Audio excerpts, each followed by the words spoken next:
સાંભળો, હવે next theory છે એ છે અનંત લંબાઈના તારના લીધે અનંત લંબાઈના સમાન વિદ્યુત ભારિત તારના લીધે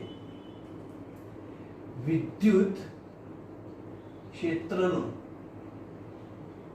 સૂત્ર તારના લીધે અમુક અંતરે ચલો r અંતરે r લંબ અંતરે વિદ્યુત ક્ષેત્રનું સૂત્ર મેળવો. ચલો આ ક્વેશ્ચન શું કહેવા માંગે છે એ સમજો. તો અહીં આપણને એવું કહેવા માંગે છે કે એક અનંત લંબાઈનો તાર, બરાબર, એક અનંત લંબાઈનો તાર. તો જો એક આ થઈ ગયો અનંત લંબાઈનો તાર, ઓકે, આમ થઈ ગયો અનંત લંબાઈનો તાર. જે અનંત લંબાઈના તાર, આમ જો લેન્થ કેવી એકદમ અનંત લંબાઈની લેન્થ તમે લઈ શકો, અને આ આખા તાર ઉપર ચાર્જ આપેલો છે. એટલે જો આ રીતે આ આખા તાર ઉપર ચાર્જ આપેલો છે, અને આ ચાર્જની ખાસિયત એવી છે કે જે સમાન રીતે વિતરિત થયેલો છે. એનો મતલબ શું કે કોઈ જગ્યાએ ચાર્જ વધારે, કોઈ જગ્યાએ ચાર્જ ઓછો એવું નથી. બધી જગ્યાએ ચાર્જ કેવો છે? સમાન રીતે વિતરિત થયેલો છે. સારું, તો આ તારના લીધે r અંતરે, એટલે માની લો અહીંયાથી r લંબ અંતર, અહીંયા એક પોઈન્ટ આવ્યો p. તો અહીંયા એક પોઈન્ટ છે p, જ્યાં આપણે વિદ્યુત ક્ષેત્ર શોધવું છે. વિદ્યુત ક્ષેત્ર શોધવું છે કે અહીં વિદ્યુત ક્ષેત્ર કેટલું હશે. તો સમજો આ તાર ઉપર ચાર્જ છે, તો આ તાર પોતાની આસપાસ શું ઉત્પન્ન કરશે? વિદ્યુત ક્ષેત્ર ઉત્પન્ન કરશે. એ વિદ્યુત ક્ષેત્રમાં બિંદુ p આગળ વિદ્યુત ક્ષેત્રની કિંમત કેટલી હશે જે આપણે શોધવું છે. ચલો, તો સૌથી પહેલા એક કામ કરો કે આ પ્લસ ચાર્જ છે, તો આપણને ખબર છે કે પ્લસ ચાર્જ હોય તો ક્ષેત્ર રેખાઓ હંમેશા એમાંથી બહાર નીકળે, અને ક્ષેત્ર રેખાઓ હંમેશા જે ચાર્જ હોય, જે પદાર્થ હોય એમાંથી લંબ રૂપે બહાર નીકળે.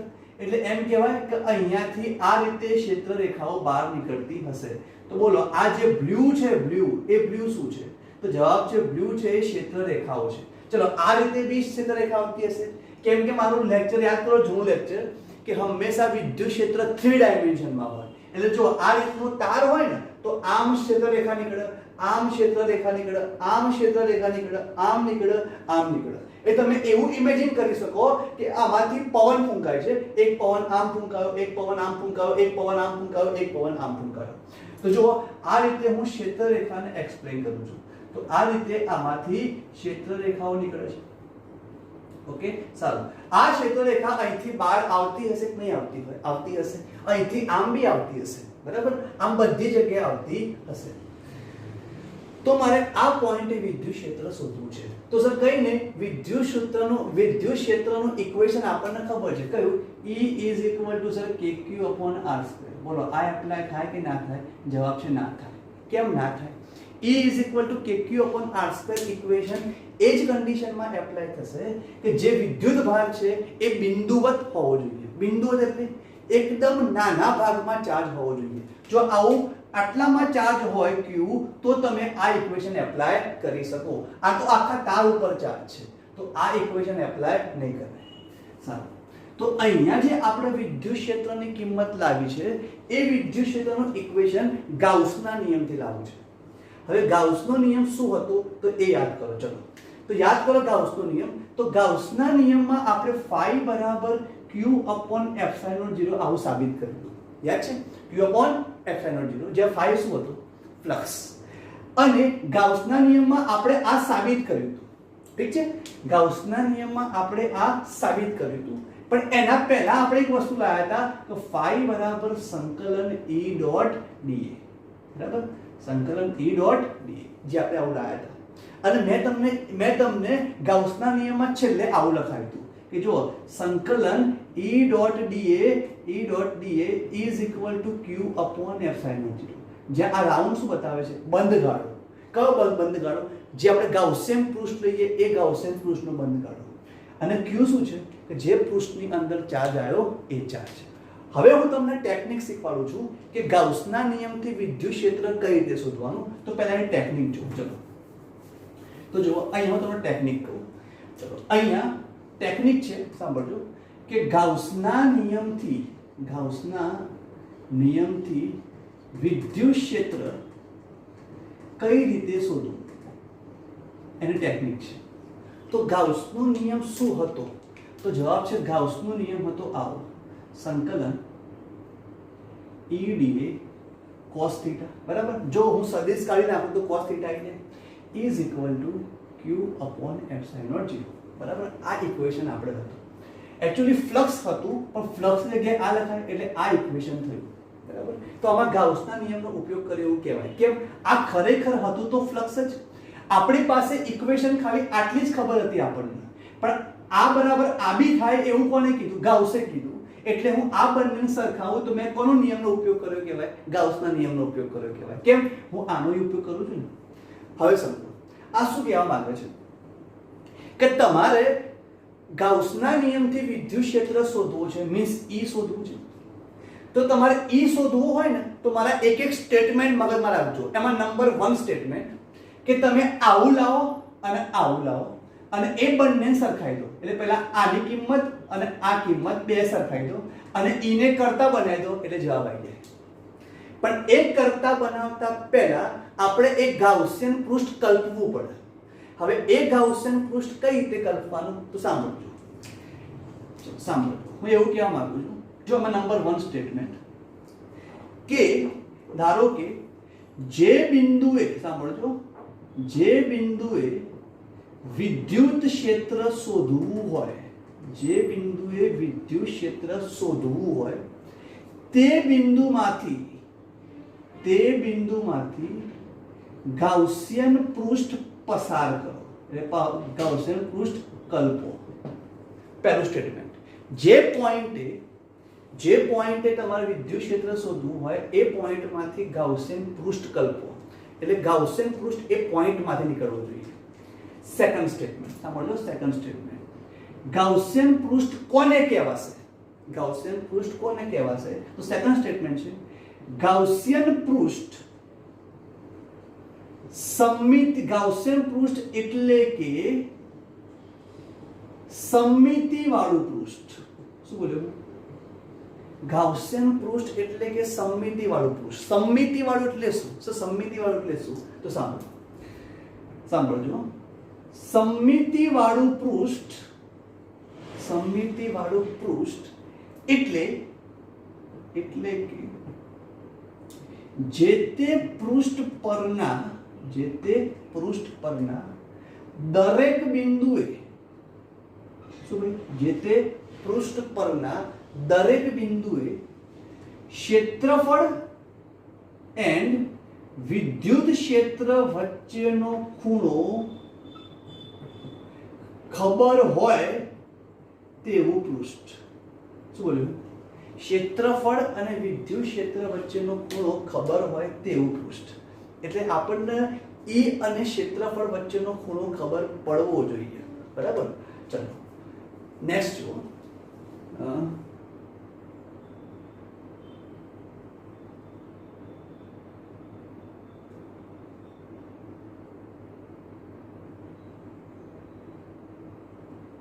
ચલો નેક્સ્ટ જુઓ, થર્ડ સ્ટેટમેન્ટ સાંભળજો.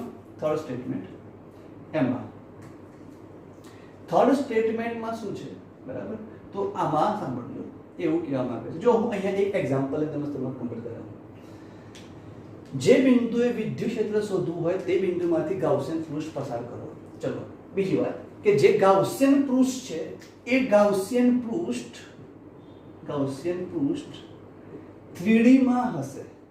શેમાં હશે? 3D માં, 3 ડાયમેન્શન. હવે સમજો, ગાઉસિયન પૃષ્ઠ તરીકે તમે શું લઈ શકો? તો જવાબ છે કવચ લઈ શકો, શંકુ આકાર લઈ શકો, સમઘન લઈ શકો, નળાકાર લઈ શકો, બરાબર છે. આમ ઘણા શેપ તમે લઈ શકો. હવે આમાંથી કયું લેવાનું, કયો શેપ લેવાનો? તો એવું કહે છે કે ગાઉસિયન પૃષ્ઠ એટલે સમમિતિવાળું પૃષ્ઠ, એટલે સમમિતિવાળું પૃષ્ઠ લેવાનું. સમમિતિવાળું પૃષ્ઠ એટલે શું? એવું પૃષ્ઠ કે જેના દરેક બિંદુએ ક્ષેત્રફળ અને વિદ્યુત ક્ષેત્ર વચ્ચેનો ખૂણો આપણને ખબર હોય. હવે આ એક્ઝામ્પલથી સમજો તમને આનો આઈડિયા આવે. બરાબર? ચલો, મારે અહીંયા બિંદુ P આગળ વિદ્યુત ક્ષેત્ર શોધવું છે.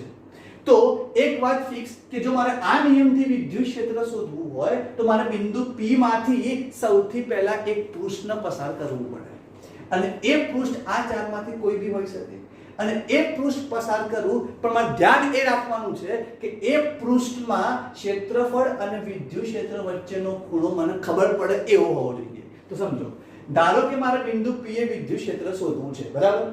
હવે જો હું આમાંથી કોઈ એક કવચને પસાર કરું, કવચ, તો બોલો આ કવચ થઈ ગયું. જો હું આ રીતે કવચને પસાર કરું તો બોલો આ કવચ થયો કે ના થયો? થયો. તો કવચ એ 3 ડાયમેન્શન બી થઈ ગયું. થઈ ગયો. તો કવચને ગાઉસિયન પૃષ્ઠ કહેવાય કે ના કહેવાય? જવાબ છે ના કહેવાય. કેમ ના કહેવાય? તો સાંભળો, અહીંયા કવચનો જે એરિયા છે, સાંભળજો, આ કવચનો જે એરિયા છે એ કવચનું ક્ષેત્રફળ આમ થાય.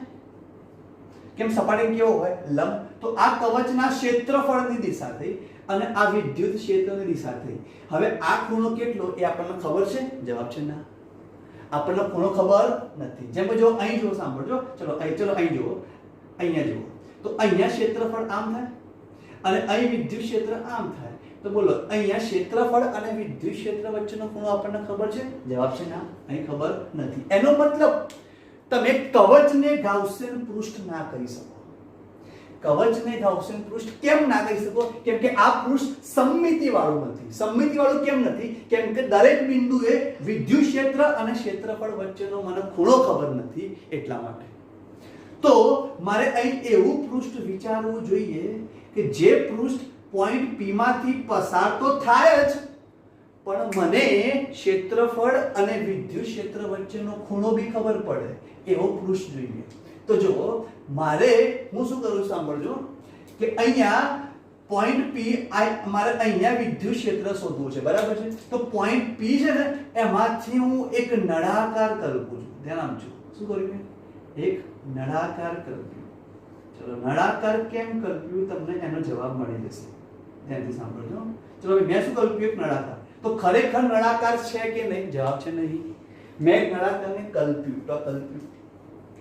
હવે હું તમને એમ કહું કે આ જગ્યાએ બોલો આ નળાકારની સપાટીનું ક્ષેત્રફળ આમ થાય, વિદ્યુત ક્ષેત્ર ક્યાં થાય? એ બાજુ જ થાય.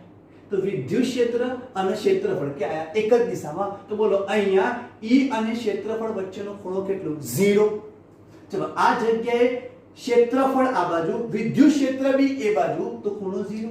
ચલો, આ જગ્યાએ તો આ જે ભાગ આવ્યો આનું ક્ષેત્રફળ નીચે થાય અને વિદ્યુત ક્ષેત્ર આમ થાય, વિદ્યુત ક્ષેત્ર આમ થાય. બોલો ખૂણો કેટલો? 90.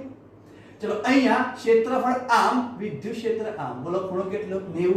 અહીંયા આ પોઈન્ટે ક્ષેત્રફળ આમ, વિદ્યુત ક્ષેત્ર આમ, ખૂણો કેટલો? 0. ધેટ મીન્સ આ પૃષ્ઠ પરના દરેક બિંદુએ ક્ષેત્રફળ અને વિદ્યુત ક્ષેત્ર વચ્ચેનો ખૂણો મને ખબર છે. ખૂણો મને ખબર છે. તો આ મને ખૂણો ખબર છે. ધેટ મીન્સ આ જે પૃષ્ઠ છે એ પૃષ્ઠ કયું છે? સમમિતિવાળું પૃષ્ઠ છે. કયું પૃષ્ઠ છે? સમમિતિવાળું પૃષ્ઠ. અને બોલો આ પૃષ્ઠ 3 ડાયમેન્શનમાં છે કે નહીં? છે. 3 ડાયમેન્શનમાં છે. આને ગાઉસિયન પૃષ્ઠ કહેવાય કે ના કહેવાય? કહેવાય. જવાબ છે ગાઉસિયન પૃષ્ઠ કહેવાય. બરાબર? હવે સાંભળજો, નંબર 4 સ્ટેટમેન્ટમાં, નંબર 4 સ્ટેટમેન્ટ કે તમે સંકલન EDA cos થીટા કરો છો is equal to q upon epsilon 0. Right? Right. એમાં ધ્યાનથી સાંભળજો, E શું છે? પહેલા તો આ સંકલન કોનું છે? તો ગાઉસિયન પૃષ્ઠ, આખું સંપૂર્ણ ગાઉસિયન પૃષ્ઠનું સંકલન થવું જોઈએ. એટલે આખા પૃષ્ઠનું આમાં આવી જવું જોઈએ. આમાં આખા પૃષ્ઠનું આવી જવું જોઈએ. આ નળાકાર છે ને, એમાં જો હું એવું કહેવા માંગુ છું કે આ રીતે નળાકાર હોય ભાઈ, જો સાંભળો, જો આ રીતે નળાકાર હોય તો આ નળાકારમાં બધું આવી જવું છે. બધું એટલે જો એક આ બી આવી જાય, નીચેવાળું બી આવી જાય, ઉપરવાળું બી આવી જાય, બધું આ સંકલનમાં આવી જવું જોઈએ. બીજી વાત, Q શું છે?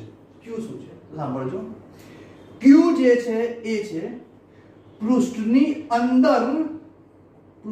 અંદર કવર થતો ચાર્જ. કવર થતો ચાર્જ એક એક વાર સમજો. પૃષ્ઠની અંદર કયો પૃષ્ઠ? ગાઉસિયન પૃષ્ઠ. તો ગાઉસિયન પૃષ્ઠની અંદર કવર થતો ચાર્જ એટલે તમે આ ગાઉસિયન પૃષ્ઠ કલ્પ્યું. હવે આ ગાઉસિયન પૃષ્ઠમાં કેટલો ચાર્જ કવર થયો? જવાબ છે આટલો જ ચાર્જ કવર થયો. આની પૃષ્ઠની અંદર કેટલો ચાર્જ આવ્યો? આટલો જ ચાર્જ આવ્યો. આટલો ચાર્જ આવ્યો ને? ચાર્જ કેટલો આવ્યો? આટલો જ આવ્યો. તો અહીંયા q કયો હશે? જેટલો પૃષ્ઠની અંદર ચાર્જ આવ્યો એટલો ચાર્જ. રાઈટ. ચલો E શું છે? સાંભળજો, E શું છે? તો E જે છે એ સમગ્ર ચાર્જના લીધે ઉદ્ભવતું વિદ્યુત ક્ષેત્ર.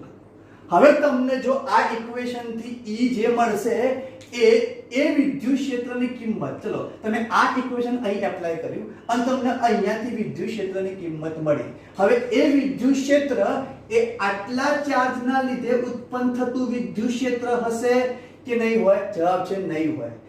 આ ફોર્મ્યુલાથી તમને અહીંયા જે વિદ્યુત ક્ષેત્ર મળ્યું એ વિદ્યુત ક્ષેત્ર ખાલી આટલો ચાર્જ નહીં પણ આ બહારનો આ બધા ચાર્જના લીધે પોઈન્ટ P આગળ કેટલું વિદ્યુત ક્ષેત્ર આવે એ વિદ્યુત ક્ષેત્ર E આપશે.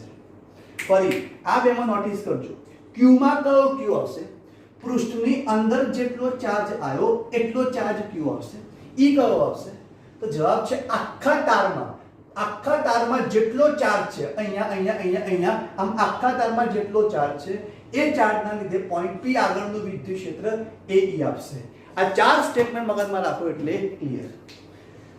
ફરી સર ગાઉસના નિયમથી એપ્લાય કરવા, ગાઉસના નિયમથી લાવવાનું છે એવું કઈ રીતે ખબર પડે? તો જવાબ છે જો કોઈ શેપ ઉપર ચાર્જ હોય ને, શેપ એટલે મીન્સ તાર હોય, પૃષ્ઠ હોય, ગોળો હોય, કવચ હોય, એના લીધે વિદ્યુત ક્ષેત્ર પૂછ્યું હોય તો ગાઉસના નિયમથી જ એપ્લાય કરવાનું રહેશે. હવે ગાઉસના નિયમથી એપ્લાય કરતી વખતે પહેલી વાત કે તમારે ગાઉસિયન પૃષ્ઠને કલ્પવાનું છે અને એ ગાઉસિયન પૃષ્ઠ શેમાં જોઈશે? 3 ડાયમેન્શનમાં જોઈશે. ત્રીજી વાત, એ ગાઉસિયન પૃષ્ઠને તમારે એવી રીતે કલ્પવાનું છે કે તમે જે બિંદુએ વિદ્યુત ક્ષેત્ર શોધવા માંગો છો એમાંથી એ પૃષ્ઠ નીકળવું જોઈએ. તો જો આ પૃષ્ઠ P માંથી નીકળ્યું છે. ચોથી વાત, ગાઉસિયન પૃષ્ઠ એવું હોવું જોઈએ કે જે સમમિતિ વાળું હોવું જોઈએ. સમમિતિ મીન્સ કે એ પૃષ્ઠના દરેક બિંદુએ વિદ્યુત ક્ષેત્ર અને ક્ષેત્રફળ વચ્ચેનો ખૂણો ખબર હોવી જોઈએ આપણને, એવું હોવું જોઈએ. અને પછી ઇક્વેશન એપ્લાય કરતી વખતે અહીંયા E કયો આપશે? તો જવાબ છે બધા ચાર્જના લીધે વિદ્યુત ક્ષેત્ર આપશે. અને Q કયો લેવાનું છે? તો આપણે જે પૃષ્ઠ લીધું એ પૃષ્ઠની અંદર જે ચાર્જ આવ્યો એ ચાર્જ Q લેવાનું છે. આટલું મગજમાં રાખજો. તો તમે પહેલા આ લખી દો, સ્ક્રીનશોટ પાડીને તમે પહેલા આ લખશો અને પછી આ થિયરી લખશો. બરાબર? તો બધા સ્ક્રીનશોટ પાડી દો અને બધાને ખબર પડી કે નથી પડી એ મને ચેટથી કહો. ચલો ઓકે. જો સ્ટુડન્ટ સાંભળો.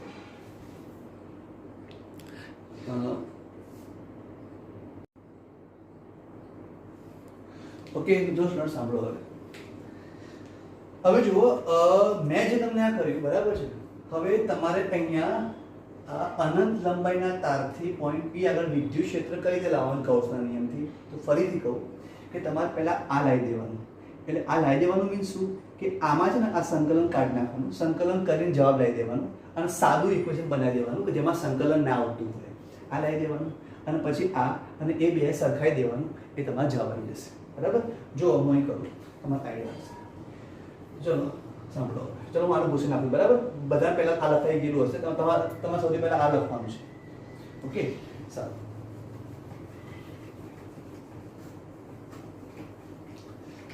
ઓકે, ચલો સાંભળો. અહીં મને પોઈન્ટ P આગળ વિદ્યુત ક્ષેત્ર પૂછ્યું છે. બરાબર? બીજું સાંભળો. એમ કહું આ જે તાર છે ને એ તારની વિદ્યુત ભારની રેખીય ઘનતા લેમ્ડા છે. શું છે? લેમ્ડા. લેમ્ડાનો મતલબ બધાને ખબર છે. શું? Lambda is equal to Q upon L. જેટલી લંબાઈ લો એટલી લંબાઈનો વિદ્યુત ભાર અહીંયા આવે. યાદ છે ને? Q બરાબર લેમ્ડા L. હવે જો તમે આટલી લંબાઈ લો અહીંયા તો Q કયો આવે? એટલી લંબાઈમાં જે Q આવ્યો હોય એ Q આવે. બીજી વાત, આ ઇક્વેશન ક્યારે એપ્લાય થશે? કે લેમ્ડા કોન્સ્ટન્ટ હોય તો. અને લેમ્ડા કોન્સ્ટન્ટ છે એવું મને ક્યારે ખબર પડશે? તો વિદ્યુતભાર સમાન રીતે વિતરિત થયેલો હોય. તો બોલો અહીંયા વિદ્યુતભાર સમાન રીતે વિતરિત થયેલો છે. ધેટ મીન્સ લેમ્બડા કેવો છે? કોન્સ્ટન્ટ છે. બરાબર? તો સાંભળો પહેલી વાત. આકૃતિમાં દર્શાવ્યા પ્રમાણે સમાન રેખીય ઘનતા લેમ્બડા વાળો વિદ્યુત ભારિત અનંત લંબાઈનો તાર ધ્યાનમાં લો. બોલો આ તાર કેવો છે? અનંત લંબાઈનો તાર ધ્યાનમાં લો. બરાબર? સાંભળજો. જે તારથી આર લંબ અંતરે, એટલે આ આર લંબ અંતરે બિંદુ P પાસે, એટલે આ બિંદુ P થઈ ગયું, બિંદુ P પાસે વિદ્યુત ક્ષેત્ર શોધવું છે. આપણે ભાઈ ક્યાં શોધવું છે? બિંદુ P પાસે વિદ્યુત ક્ષેત્ર શોધવું છે. હવે ધ્યાન આપજો. હવે આ અંતર R, બરાબર? આ અંતર બી કેટલું? R જ. આ અંતર બી કેટલું? R જ. આ અંતર બી કેટલું? R જ. તો બધા અંતર સરખા. ધેટ મીન્સ આ બધા બિંદુએ વિદ્યુત ક્ષેત્રની કિંમત કેવી હશે? સરખી હશે. તો જો સાંભળજો, અહીં તારથી સમાન લંબ અંતર આરે આવેલા તમામ બિંદુએ વિદ્યુત ક્ષેત્ર સમાન છે. એ સમજો. અહીંથી આર અંતર આ થયું, આર અંતર આ થયું, આર અંતર આ, આપણ આર, તો આ બધા બિંદુઓ થયા, આ બધા બિંદુઓ થયા. અહીંથી આર બારે આવ્યું, તો બારે આવ્યું, તો આ આર અંતર અહીંયા. તો આમ બધા બિંદુ અહીં એમ બધા બિંદુઓએ વિદ્યુત ક્ષેત્ર કેવું છે? સમાન છે. બરાબર? હા. હવે નેક્સ્ટ જો, અહીં બિંદુ P માંથી પસાર થતું નળાકારીય ગાઉસિયન પૃષ્ઠ કલ્પો. એટલે મેં ગાઉસિયન પૃષ્ઠ કલ્પ્યું, જે શેમાંથી પસાર થાય છે? બિંદુ P માંથી. નળાકાર કેમ લીધું એ તમને બધાને ખબર છે. હવે આપણે વિદ્યુત ક્ષેત્રનું સૂત્ર લાવવું છે. તો ભાઈ એમાં શું હતું? આવું હતું, સંકલન E dA cos theta is equal to Q upon epsilon 0. એમાં મેં તમને કીધું હતું સૌથી પહેલા આ લાવવાનું, પણ સંકલન કાઢી લાવવાનું અને પછી Q upon epsilon 0 સરખાઈ દેવાનું, એટલે જવાબ આવી જશે. તો ચલો હવે સાંભળજો. હવે E dot dA cos theta, હવે આ કઈ રીતે લાવશું સાહેબ? તો સાંભળો. જે આ નળાકાર છે, એ નળાકારનો જે ઉપરનો ભાગ છે નંબર 1 કહો. કયો ભાગ? તો સાંભળો, એવું કહેવા માંગુ છું કે જો આ રીતનું નળાકાર છે, ઓકે, આ નળાકાર છે, એમાં જે આ જે ભાગ છે ને, આ ભાગ એ નંબર 1 કહું. પછી આ જે ભાગ છે, આ જે ભાગ, આને નંબર 2 કહું, અને નીચેનો આ જે ભાગ છે એમાં નંબર 3 કહું. તો આ નંબર 1 કહું, આ નંબર 2 કહું, અને આ નંબર 3. બોલો નંબર 2 વાળો ભાગ કયો કહેવાય? તો નંબર 2 વાળો જે ભાગ છે એ વક્ર સપાટી વાળો ભાગ કહેવાય. બરાબર? અહીંયા નંબર 1 વાળો ભાગ કયો કહેવાય? તો આડછેદ વાળો ભાગ કહેવાય. આડછેદ વાળો ભાગ કે ભાઈ આમ આડછેદ આવ્યું. બોલો નંબર 3 વાળો ભાગ કયો કહેવાય? તો જવાબ છે એ પણ આડછેદ વાળો ભાગ કહેવાય. સારું, હવે જુઓ, આ નંબર 1 આખો આમ ઉપરનો ગોળ આવ્યો. હવે ઉપરનો ગોળ આવ્યો, એમાં અહીંયા ક્ષેત્રફળની દિશા ક્યાં છે? તો ઉપર છે. તો જુઓ અહીંયા આમ આટલા ભાગની ક્ષેત્રફળની દિશા ઉપર થઈ. તો જુઓ આ dA ઉપર થયા, dA ઉપર થયા, અને વિદ્યુત ક્ષેત્ર આમ છે. એટલે ભાઈ વિદ્યુત ક્ષેત્ર આમ છે અને dA આમ છે. તો બોલો અહીં વિદ્યુત ક્ષેત્ર અને dA વચ્ચેનો ખૂણો કેટલો? 90. ધેટ મીન્સ અહીંયા θ 90 છે ભાઈ.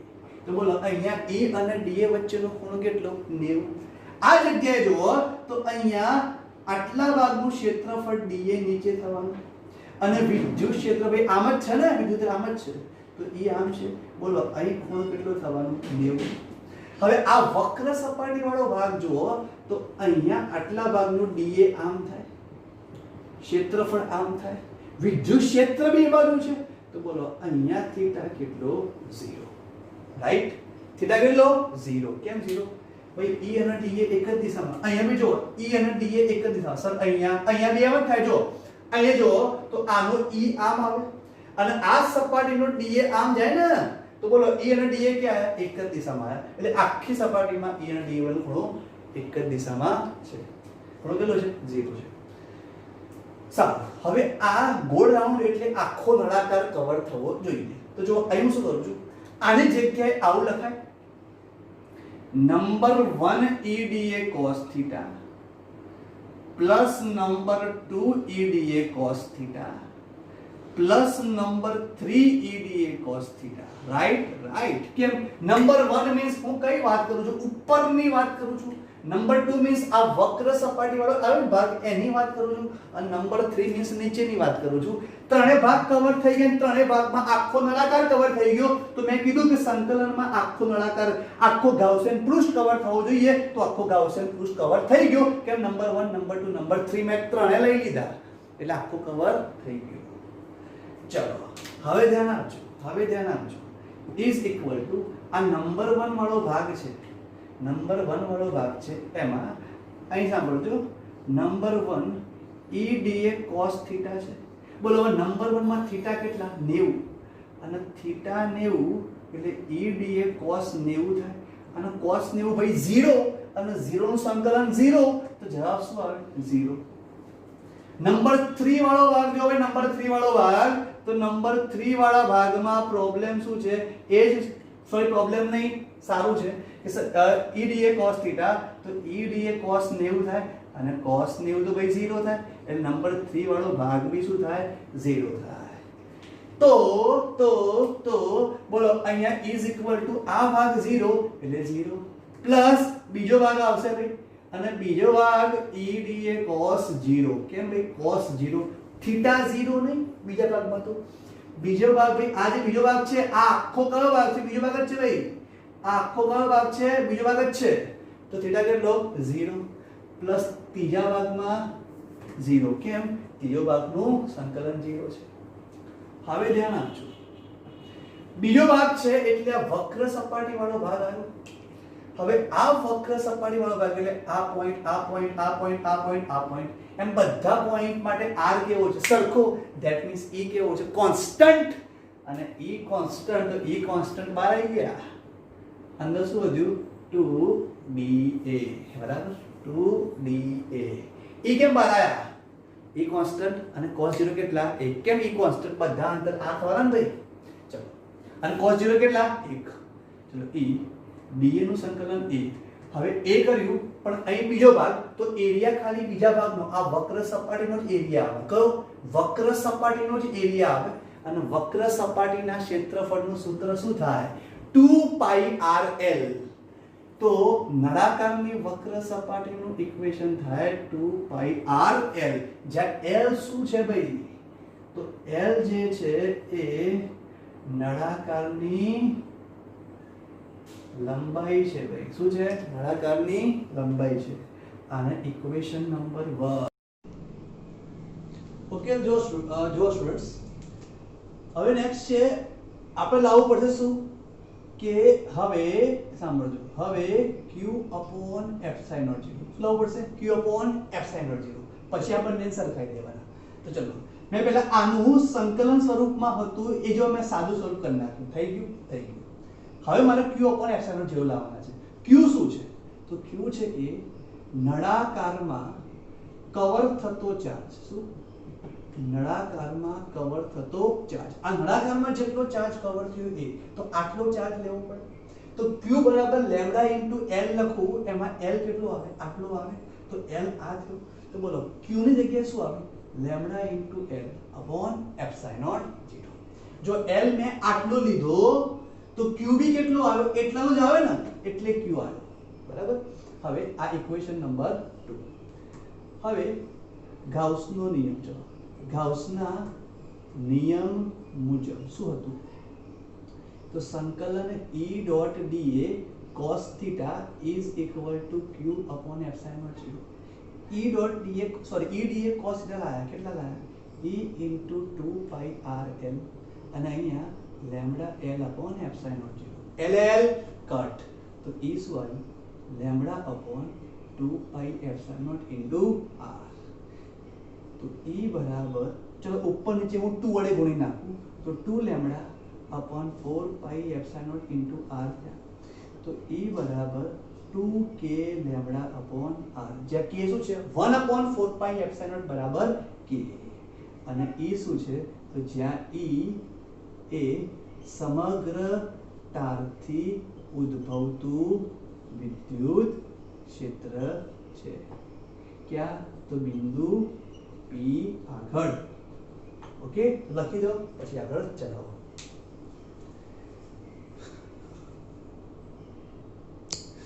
ઓકે તો જો સ્ટુડન્ટ્સ હવે નેક્સ્ટ થિયરી આપણે લઈએ છીએ ચલો નેક્સ્ટ થિયરી લેતા પહેલા એક મારે તમને એક વસ્તુ કહેવા રહી ગઈ તમે લાસ્ટમાં એક વસ્તુ લખી દેજો કે અહીં વિદ્યુત ક્ષેત્રની દિશા ક્યાં હોય તો જવાબ છે તારને લંબ આ જે અનંત લંબાઈનો તાર છે ને એ તારને લંબ બહાર તરફ क्या तारने लंब बाहर तरफ जो અહીં માઈનસ ચાર્જ હોય તો क्या હોય જો અહીં માઈનસ ચાર્જ હોય તો તારને લંબ અંદર તરફ હવે જો આના હું થોડા એમસીક્યુ તમને સોલ્વ કરવાની ટેકનિક શીખવાડું અને પછી હું બીજી એક થિયરી લઈ લઉં બરાબર છે સારું ચલો હવે એમસીક્યુ માં કઈ રીતે જોવાનું છે એ જુઓ ધ્યાન આપજો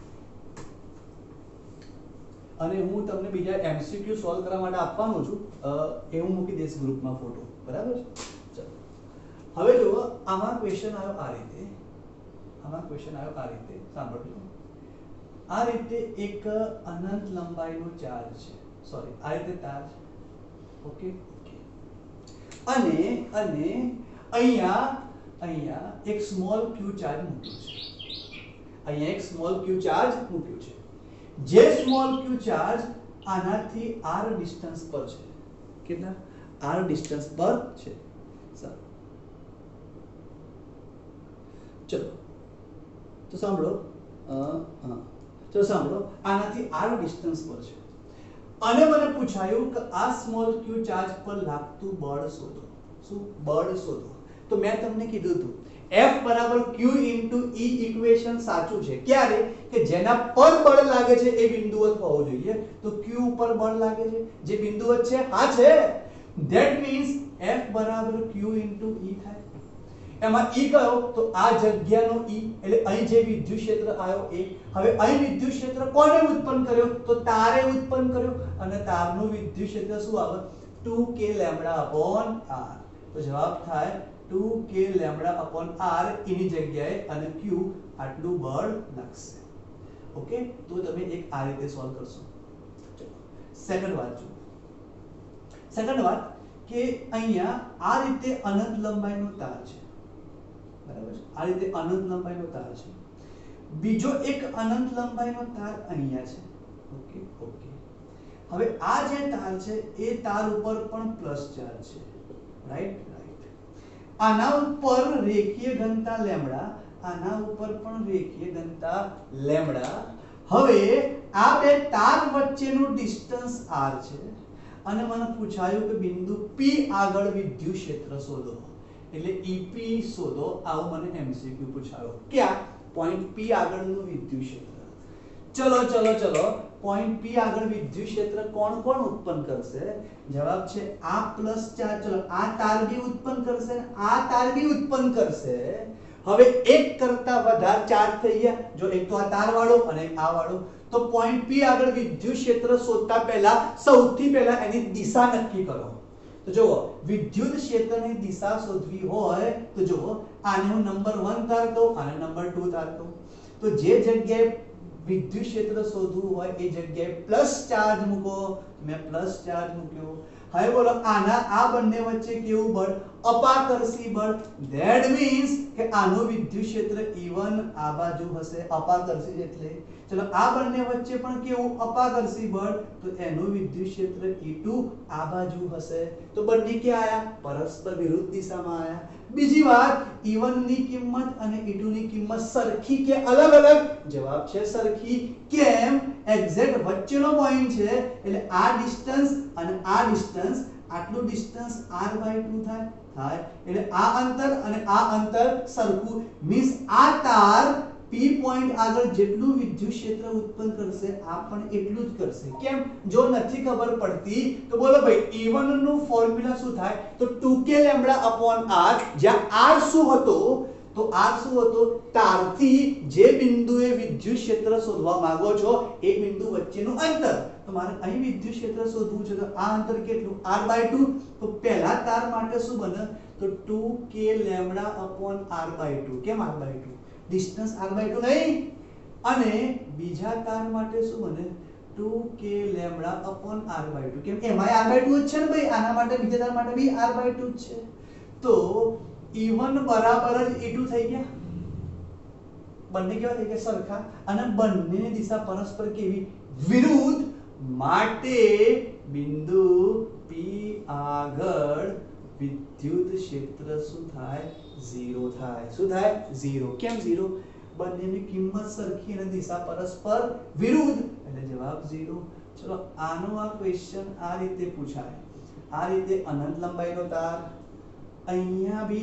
અનંત લંબાઈનો તાર પણ આના ઉપર માઈનસ ચાર્જ હવે આના ઉપર લેમ્ડા રેખીય ઘનતા આના ઉપર માઈનસ લેમ્ડા કહેવાય કેમ ભાઈ માઈનસ લેમ્ડા માઈનસ ચાર્જ નહીં એટલે માઈનસ લેમ્ડા લખો તો તમારે એવું સમજી લેવાનું કે એના ઉપર માઈનસ ચાર્જ છે અને આટલું ડિસ્ટન્સ મને આપ્યું r અને અહીંયાથી r/2 ડિસ્ટન્સ એટલે વચ્ચે અહીંયાથી મને પૂછાયું કે બિંદુ P આગળ વિદ્યુત ક્ષેત્ર શોધો ચલો બિંદુ P આગળ વિદ્યુત ક્ષેત્ર પહેલો તાર બી ઉત્પન્ન કરે બીજો તાર બી ઉત્પન્ન કરે હવે વિદ્યુત ક્ષેત્રની દિશા નક્કી કરો પહેલા અહીંયા પ્લસ ચાર્જ મૂકો બોલો આ બંને વચ્ચે કેવું બળ અપાકર્ષી બળ ધેટ મીન્સ આનું વિદ્યુત ક્ષેત્ર E1 આ બાજુ ચલો આ બંને વચ્ચે કયું બળ આકર્ષી પ્લસ માઈનસ એટલે E2 પણ એ બાજુ હવે E1 નું ઇક્વેશન શું થાય તો 2k λ/r/2 કેમ આ ડિસ્ટન્સ r/2 ખરું ને બોલો E2 બરાબર શું થાય તો 2k λ/r/2 સો લેમ્ડા માઈનસ નહીં લેવાના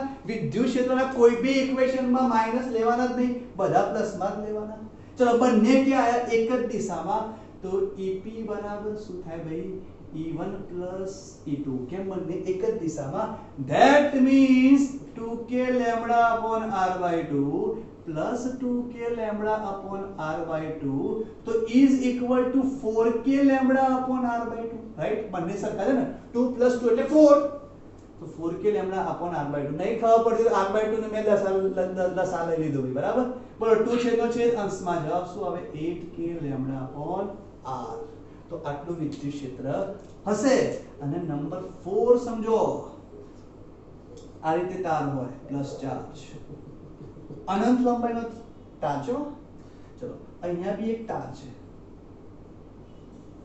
અનંત લંબાઈ રાઈટ અહીંયા બી એક તાર છે એક એટલે આ તાર અનંત લંબાઈનો થી આવું છે બધી તાર અનંત લંબાઈના છે અને મને પૂછાયું કે ભાઈ અહીંયાથી r અંતરનો પોઈન્ટ અહીંયા આવે છે અને અહીંયાથી બી r અંતરનો પોઈન્ટ અહીંયા આવે છે અને તમે અહીં વિદ્યુત ક્ષેત્ર શોધો ઓકે તો સૌથી પહેલા જ્યાં વિદ્યુત ક્ષેત્ર શોધવું હોય ત્યાં પ્લસ ચાર્જ મૂકો ચલો મેં અહીંયા પ્લસ ચાર્જ મૂક્યો બોલો આ બંને વચ્ચે કયું બળ અપાકર્ષી બળ તો આનો પહેલો તાર કહો તો આનું વિદ્યુત ક્ષેત્ર E1 ઉપર આવવાનું ચલો આ બંને વચ્ચે બી અપાકર્ષી તો આનો E2 આ બાજુ આવવાનો અને ખૂણો કેટલો થવાનો 90 નો ભાઈ આમ કોણ કેટલો થવાનો 90 નો થવાનો હવે બોલો E1 માં ચલો આ r અહીંયા બી r બંને r સરખા છે ચલો બે લેમ્ડા છે તો E1 ને E2 કેવા હશે સરખા હશે તો એમ કહેવાય E1 બરાબર જ E2 બરાબર જ E' કહી દો બંને સરખા છે એટલા માટે E' કહી દો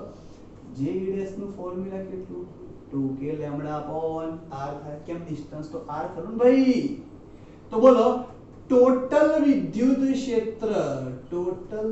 ક્ષેત્ર E equivalent is equal to શું લખાય √E1 square plus E2 square plus 2E1 E2 cos 90 0 તો E1 square plus E2 square હવે એ તો સરખા જ છે that means E' square plus E' square તો 2 √2 E' નો સ્ક્વેર થયો વર્ગમૂળ બંનેને અલગ અલગ આપી દો તો √2 e' અને e' કેટલા 2k લેમ્ડા અપોન r. તો જવાબ શું આવ્યો 2√2k લેમ્ડા અપોન r. આ રીતે MCQ સોલ્વ કરવાના. સ્ક્રીનશોટ પાડીને લખી દો પછી આગળ ચલાવો. બે બધાને ખબર પડે છે?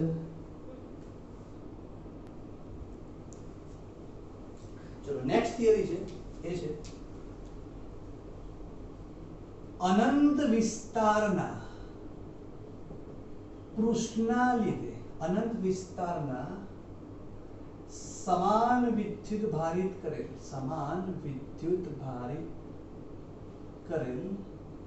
પૃષ્ઠના લીધે પણ કરેલ કયો અવાહક પૃષ્ઠ કયો અવાહક પૃષ્ઠ. સર વાહક હોય તો શું ફરક પડે ભાઈ? ફરક પડે. કેમ પડે તમને પછી કહું. અવાહક પૃષ્ઠના લીધે વિદ્યુત ક્ષેત્રનું સૂત્ર મેળવો. ક્વેશ્ચન શું કહેવા માંગે છે? ક્વેશ્ચન નો કહેવાનો મતલબ એવો છે કે એક પૃષ્ઠ એટલે આ પૃષ્ઠ થયું અને અનંત વિસ્તારનો પૃષ્ઠ. હવે આને અનંત વિસ્તારના પૃષ્ઠને બે રીતે ઇમેજિન કરાય. કઈ રીતે? આ એક પૃષ્ઠ થયો, આ પૃષ્ઠ થયો, પૃષ્ઠ થયો. આ પૃષ્ઠ બહુ મોટો છે એટલે આમ નીચે લંબાયેલો, આમ ઉપર છેક આમ અનંત વિસ્તાર સુધી લંબાયેલો છે અને મારે અહીં વિદ્યુત ક્ષેત્ર શોધવું છે. તો આ થિયરી થઈ, આ થઈ. હવે આને બીજી રીતે બી લેવાય. કઈ રીતે? તો પૃષ્ઠ મારી પાસે આટલો જ છે, સાઈડ આટલી જ છે અને મારે જે બિંદુએ વિદ્યુત ક્ષેત્ર શોધવાનું છે ને એ બિંદુ હું અહીં લઉં, એકદમ અડીને અહીંયા લઉં, એકદમ અડીને અહીંયા લઉં. તો અહીંયા અડીને લઉં. હવે અહીંયા રહીને ઊભા રહીએ, અહીંયા જો એકદમ નજીકમાં ઊભા રહીએ તો આપણને પૃષ્ઠ કેવો લાગે? અનંત લંબાઈનો પૃષ્ઠ લાગે. એટલે કેવી વાત થઈ ખબર છે કે દિવાલ આગળ કીડી ઊભી રહે તો કીડીને દિવાલ કેવી લાગે? અનંત લંબાઈની. તો એ અનંત વિસ્તારની એ પૃષ્ઠ કહેવાય કે ના કહેવાય? કહેવાય. તો મારી વાત ધ્યાનથી સાંભળો. પૃષ્ઠ અનંત વિસ્તારનો હોય અને પોઈન્ટ દૂર હોય તો આ થિયરી ચાલે. પૃષ્ઠ આટલો હોય અને પોઈન્ટ નજીક હોય તો આ થિયરી ચાલે. કેમ? જો પોઈન્ટ આની નજીક હોય ધેટ મીન્સ કે આ અનંત વિસ્તાર જેવું લાગશે, બીજું ભાઈ પૃષ્ઠ ઉપર ચાર્જ હોય તો લેમ્ડા કહેવાય, સિગ્મા કહેવાય, રો કહેવાય? જવાબ છે સિગ્મા કહેવાય. શું કહેવાય? સિગ્મા કહેવાય. તો અહીંયા સાંભળજો, આ રીતે એક અનંત વિસ્તારનો પૃષ્ઠ છે. આ રીતે એક અનંત વિસ્તારનો પૃષ્ઠ છે. આ છે ઓકે, અનંત વિસ્તારનો પૃષ્ઠ છે. આ છે જે અનંત વિસ્તારના પૃષ્ઠ ઉપર. હવે આ પૃષ્ઠ મેં એકચ્યુઅલમાં આમ મૂક્યું છે, આ રીતે મૂકેલું છે, પણ મેં તમને આકૃતિમાં બતાવ્યું આ રીતે, બરાબર? પણ છે એકચ્યુઅલમાં આ રીતે મૂકેલું છે પૃષ્ઠ. એના ઉપર પ્લસ ચાર્જ. તો આ પૃષ્ઠ ઉપર પ્લસ ચાર્જ. ઓકે. અને એ પ્લસ ચાર્જ કેવું વિતરણ થયું છે ભાઈ બધાનું? બહુ મસ્ત સમાન રીતે વિતરિત થયું છે. એટલે બોલો આમાં આની પૃષ્ઠ ઘનતા કેટલી? સિગ્મા. જે સિગ્મા કેવી છે? સમાન છે. સાહેબ કઈ રીતે ખબર પડી? સપનું આવ્યું હતું? ના, અહીં લખ્યું છે કે સમાન વિદ્યુતભાર વિતરણ. એટલે સિગ્મા કેવું થઈ જાય? કોન્સ્ટન્ટ થઈ જાય. હવે સાંભળો, આ જે પૃષ્ઠ છે એ પૃષ્ઠથી r અંતરે અહીંયા એક બિંદુ આવ્યું, ભાઈ આ બિંદુનું નામ શું? P. અને આ P બિંદુએ મારે મસ્ત રીતે વિદ્યુત ક્ષેત્ર શોધવું છે. ક્યાં? બિંદુ P આગળ વિદ્યુત ક્ષેત્ર શોધવું છે. ચલો બિંદુ P આગળ વિદ્યુત ક્ષેત્ર શોધવું છે. સૌથી પહેલા આ પૃષ્ઠ ભાઈ આપણે આ રીતે આવું છે તો આમાંથી વિદ્યુત ક્ષેત્ર કઈ રીતે નીકળે? તો આપણને ખબર છે વિદ્યુત ક્ષેત્ર રેખા હંમેશા પૃષ્ઠને લંબ રૂપે નીકળે અને પ્લસ ચાર્જ છે એટલે બહાર નીકળે. એટલે જો આમાંથી આમ નીકળે, અહીંથી આમ નીકળે. ઓકે, તો જો અહીંયા વિદ્યુત ક્ષેત્ર રેખાઓ કેવી નીકળશે? તો આનો જવાબ છે આ રીતે નીકળશે. આ રીતે બસ ઘણી થઈ ગયા એટલે આ રીતે નીકળશે એવી ને એવી ક્ષેત્ર રેખાઓ આ બાજુ બી નીકળશે આ બાજુ બી નીકળશે આ બાજુ બી નીકળશે આ બાજુ બી નીકળશે આ આકૃતિનો મીનિંગ શું થાય ભાઈ તો આ રીતે જે પૃષ્ઠ છે ને એમાં અહીંથી ક્ષેત્ર રેખા આમ ગઈ અને અહીંથી આમ ગઈ બરાબર એ આ વાળી અને મારે પોઈન્ટ P આગળ વિદ્યુત ક્ષેત્ર શોધવું છે તો ભાઈ આપણો નિયમ જે બિંદુએ વિદ્યુત ક્ષેત્ર શોધવું હોય એમાંથી ગાઉસિયન પૃષ્ઠને પહેલા પસાર કરો બોલો ગાઉસિયન પૃષ્ઠનો શેપ કયો લેશો કવચ લેવાય ના લેવાય કવચ લેવામાં ભાઈ પ્રોબ્લેમ થઈ જાય શું પ્રોબ્લેમ થાય જો તમે આ રીતે આ રીતે આ રીતે આ રીતે આમ કવચ લો છો આ રીતે કવચ લો છો તો પ્રોબ્લેમ શું થાય ભાઈ જો આ તમે આ રીતે કવચ લો છો કવચ લો બરાબર તો કવચમાં આનો એરિયા આમ આવે વિદ્યુત ક્ષેત્રમાં આમ તો ખૂણો જ ખબર ના પડે ક્ષેત્રફળ અને વિદ્યુત ક્ષેત્ર વચ્ચેનો ખૂણો જ ખબર ના પડે તો ક્ષેત્રફળ અને વિદ્યુત ક્ષેત્ર વચ્ચેનો ખૂણો ખબર પડે એટલા માટે હું નળાકારને કલ્પું છું અને એ નળાકારને પોઈન્ટ P માંથી ઓલવેઝ પસાર કરવો પડે કેમ જે બિંદુએ વિદ્યુત ક્ષેત્ર શોધવું હોય એમાંથી ગાઉસિયન પૃષ્ઠ પસાર થવો જોઈએ હવે નળાકાર એ ગાઉસિયન પૃષ્ઠ બનવા લાયક છે કે નહીં એ જો તો જોઈ લઈએ ચલો મેં આ રીતે એક નળાકારને પસાર કર્યો તો ખરેખર નળાકાર છે કે નહીં જવાબ છે ખરેખર તો નળાકાર નથી પણ નળાકાર આપણે ખાલી કલ્પ્યો છે ભાઈ ખાલી કલ્પ્યો છે હવે અહીં ઇમેજિન કરો તો જો આ પૃષ્ઠ થયું આ પૃષ્ઠમાંથી મારે આ પોઈન્ટ P આગળ અહીંયા વિદ્યુત ક્ષેત્ર શોધવું છે હા તો એમાંથી નળાકાર કલ્પ્યો જો આ નળાકાર આમ આવ્યો સીધો હવે આ નળાકાર પોઈન્ટ P માંથી ગયો કે ના ગયો હવે જો નળાકાર આમાં ઘૂસી ગયો એટલે આમાં ઘૂસી ગયો જેવો નળાકાર આમાં ઘૂસે એટલે અહીં કયો શેપ આવી જાય વર્તુળનો શેપ આવી જાય અને જો અહીંથી નળાકાર સીધો આમ બહાર આવે સમજાય છે તો અહીં નળાકાર આમ આખો અંદરથી આમાંથી બહાર નીકળી અહીં આવે છે અને અહીં પોઈન્ટ P માંથી એ પસાર થઈ જાય છે આ એ ટાઈપનો નળાકાર છે હવે જો આ નળાકાર સમમિતિ વાળો છે સમમિતિ વાળો હોય તો કહી દઈએ ગાઉસિયન પૃષ્ઠ તો જો આ નળાકારમાં ચલો ઉપરનો જે ભાગ લો ઉપરનો ભાગ તો બોલો આનો જે એરિયા છે આનો એરિયા dA એ ઉપર આવવાનો dA કે આવવાનો ઉપર અને E આમ આવવાનું બોલો અહીં ખૂણો કેટલો 90 તો થીટા 90 કેમ ભાઈ થીટા 90 વિદ્યુત ક્ષેત્ર આ બાજુ એરિયા આ બાજુ તો ખૂણો 90 ખબર પડી કે ભાઈ આ જગ્યાએ જુઓ અહીંયા ક્ષેત્રફળ dA આમ થાય આ જે ગોળ ભાગ છે ને ગોળ ભાગ એમાં ક્ષેત્રફળ dA આમ થાય સર dA આમે લખાય ને સર dA આમ ના લખાય સર પૃષ્ઠને લંબ આમ બી કહેવાય તમે કીધું હતું પૃષ્ઠને લંબ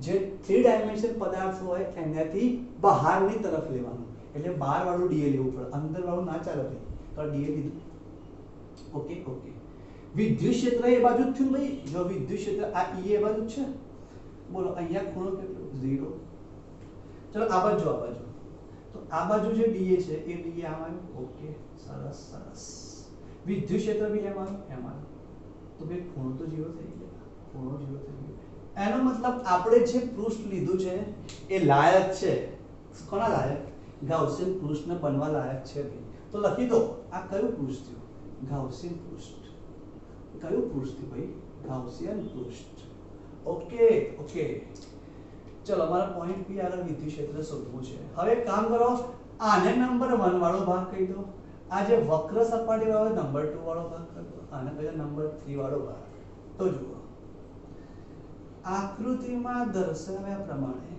એક અવાહક પૃષ્ઠ પર સમાન વિદ્યુત ભાર વિતરિત થયેલ છે ભાઈ સમાન વિદ્યુત ભાર વિતરિત થયેલ છે થયેલ છે સમાન રીતે વિતરિત થયેલ છે હવે સાંભળજો હવે પૃષ્ઠથી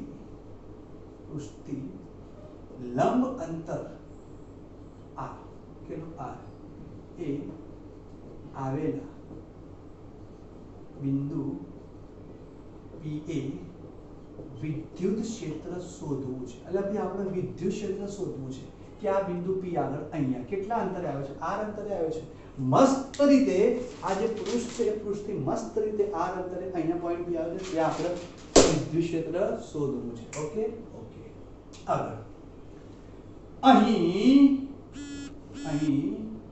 વિદ્યુત ક્ષેત્રની દિશા, ભાઈ કોની દિશા? વિદ્યુત ક્ષેત્રની દિશા પૃષ્ઠને લંબ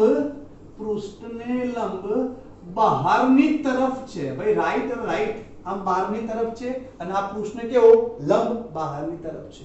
ઓકે હવે તો જો સ્ટુડન્ટ્સ સાંભળો, હું એમ કહું કે જો આ ડીએ છે ને એ આટલા આ સૂક્ષ્મ ભાગનો એરિયા છે, બરાબર? આખો જે ગોળ છે ને, આખો વર્તુળ છે, હું એમ કહું કે આટલો જે ભાગ છે એનું જે ક્ષેત્રફળ છે એ માન લો a છે. કેટલું છે? a. તો આ આખા ભાગનું ક્ષેત્રફળ a, તો બોલો અહીંયા બી એટલો જ વર્તુળ હશે, કેમ? એ નળાકારમાંથી ઘૂસ્યો છે એટલે. તો બોલો આટલા ભાગનું બી ક્ષેત્રફળ કેટલું થાય? a જ થાય. બોલો આટલા ભાગનું બી ક્ષેત્રફળ a જ થાય. તો એ વર્તુળનું ક્ષેત્રફળ એક આ અને એક આ ત્રણે કેટલું હશે? a હશે. સારું, ચલો હવે સાંભળો. આપણે ગાઉસનો નિયમ એપ્લાય કરતા પહેલા સંકલન e dA cos θ લાવવા પડે. તો બંધ ગાળો એટલે આખો નળાકાર કવર થવો જોઈએ. તો જો એમાં number 1 e dA cos θ plus number 2 e dA cos θ plus number 3 e dA cos θ. 1 2 and 3. સારું, આ 1 2 and 3 માં આખો નળાકાર આવી ગયો. હવે ધ્યાન આપજો. તો જુઓ, હવે નંબર 2 e dA cos θ ઉપર ધ્યાન આપો. તો નંબર 2 વાળો ભાગ એટલે આ વક્ર સપાટી વાળો ભાગ છે. ચલો, એ વક્ર સપાટી વાળા ભાગમાં અહીં θ કેટલો છે? 90. હવે θ 90, તો બોલો નંબર 2 e dA cos 90 થાય અને cos 90 કેટલા? 0. ધેટ મીન્સ આ શું આવશે? 0. એટલે નંબર 2 વાળો ભાગ શું આવશે? 0 આવશે. હવે સાંભળજો, is equal to number 1 e dA cos θ plus 0. કેમ 0? આ ભાગ 0 છે. અને plus number 3 e dA cos θ. હવે નંબર 1 માટે θ કેટલો છે? 0. ધેટ મીન્સ અહીંયા હું 0 લખી દઉં અને નંબર 3 માટે બી 0 એટલે 0 લખી દઉં. બીજી વાત જો, અહીંયા r અંતર, અહીંયા બી r અંતર. તો અહીં દરેક જગ્યાએ વિદ્યુત ક્ષેત્ર અને અહીં દરેક જગ્યાએ વિદ્યુત ક્ષેત્ર કેવું હશે? સરખું, કે બે બાજુ r અંતર છે. તો એમ કહેવાય 1 and 3 ભાગમાં દરેક બિંદુએ વિદ્યુત ક્ષેત્ર કેવું છે? સમાન છે. કેવું છે ભાઈ? સમાન છે. કેમ? અંતર r સમાન છે. હવે e કોન્સ્ટન્ટ હોય તો જો e કોન્સ્ટન્ટ બહાર આયા એટલે e dA થયા અને cos 0 કેટલા? 1 પ્લસ આમાંથી e બહાર આયા 3 અને dA થયા. હવે 1 dA એટલે આખા ભાગનો પહેલા આખા ભાગનો એરિયા આવવાનો. સંકલન dA છે ને, એટલે જો dA એટલે આટલો ભાગ, સંકલન એટલે આખો પહેલો ભાગ અને આખા પહેલા ભાગનો એરિયા કેટલો? a. ધેટ મીન્સ અહીંયા e * a. અહીંયા ત્રીજા ભાગનો એરિયા આવવાનો જે કેટલો? a બી 1 છે એટલે e * a. તો જવાબ શું થયો? 2e * a. તો આનો જવાબ આવ્યો. તો આપણને જવાબ મળ્યો e dA cos θ બરાબર શું મળ્યા? તો જવાબ છે 2e * a મળ્યા. બરાબર, આ 2e * a મળ્યા. હવે શું લાવવાનું? સાંભળો. હવે q / ε0. બોલો q શું છે? તો નળાકારના ભાગમાં જેટલો વિદ્યુત ભાર આવ્યો એટલો. તો આટલામાં વિદ્યુત ભાર આવ્યો આ ગોળમાં. હવે આટલામાં વિદ્યુત ભાર આવ્યો તો q બરાબર સિગ્મા ઇન્ટુ a લખું તો એરિયા આટલો લેવો પડે. તો બોલો q બરાબર સિગ્મા ઇન્ટુ a. જો મેં a લીધો તો આટલો એરિયા આવ્યો તો q બી એટલો જ આવ્યો અને આપણે એટલો જ q જોઈએ છે. તો sigma into a upon epsilon 0. ચલો આ નંબર 2. ચલો હવે બોલો ગાઉસના નિયમ મુજબ શું હતું? સંકલન e dA cos θ બરાબર q upon epsilon 0 અને e dA cos θ કેટલા?